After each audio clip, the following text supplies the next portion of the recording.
This, I think, is one of the things that's happened during the course of this campaign, that there's a set of assertions made by Senator Clinton as well as her husband that are not factually accurate.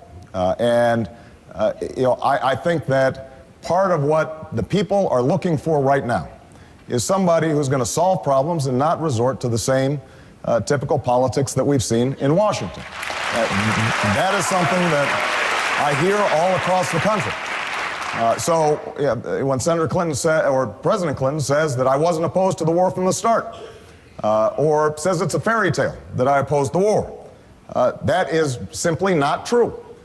When Senator Clinton or President Clinton asserts that I said that the Republicans had better economic policies since 1980, that is not the case. Now, the viewers aren't concerned with this kind of back and forth. What they're concerned about is who's actually going to help them get health care, how are they going to get their kids going to college, and that's the kind of campaign I've tried to run. I think that's the kind of campaign we should all try to run. Well, I couldn't agree more, but I do think that your record and what you say does matter.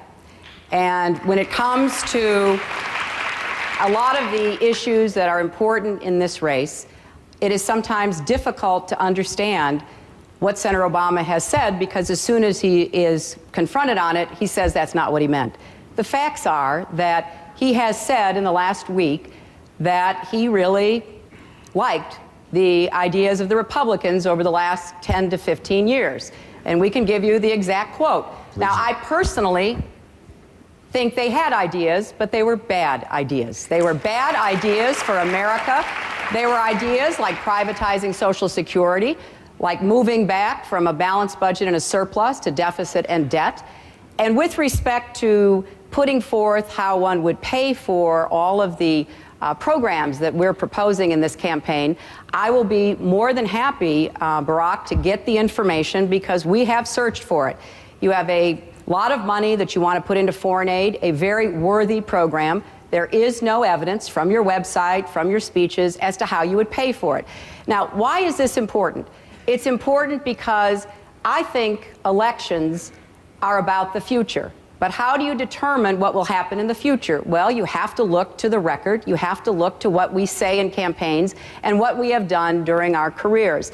And I want to be just very explicit about this.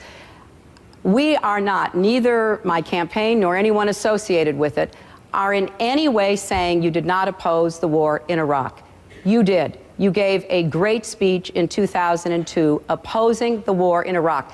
That was not what the point of our criticism was. It was after having given that speech, by the next year, the speech was off your website. By the next year, you were telling reporters that you agreed with President Bush in his conduct of the war. And by the next year, when you were in the Senate, you were voting to fund the war time after time after time. So it was more about the distinction between words and action. And I think that is a fair assessment for voters to make. Senator, we're a little off topic. I have to let Senator Obama respond, then Senator Edwards, who's going to come in as well. But go ahead and respond, and then I want to get back to this issue that we're talking about, fiscal responsibility. But go ahead. Let's talk about it. Hillary, I will be happy to provide you with the information about all the spending that we do.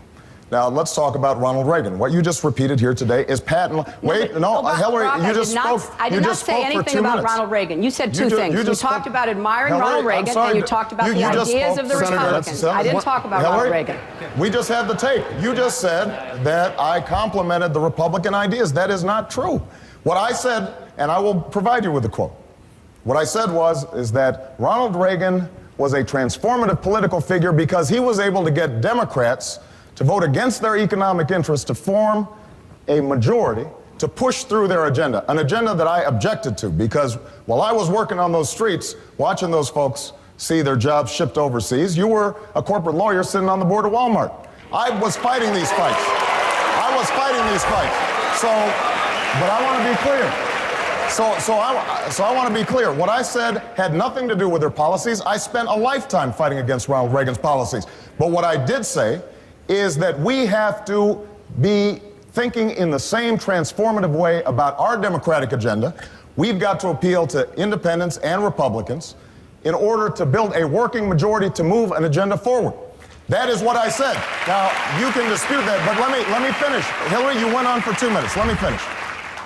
The irony of this is that you provided much more fulsome praise of Ronald Reagan in a book by Tom Brokaw that's being published right now, as did Bill Clinton in the past. So these are the kinds of political games that we are accustomed to.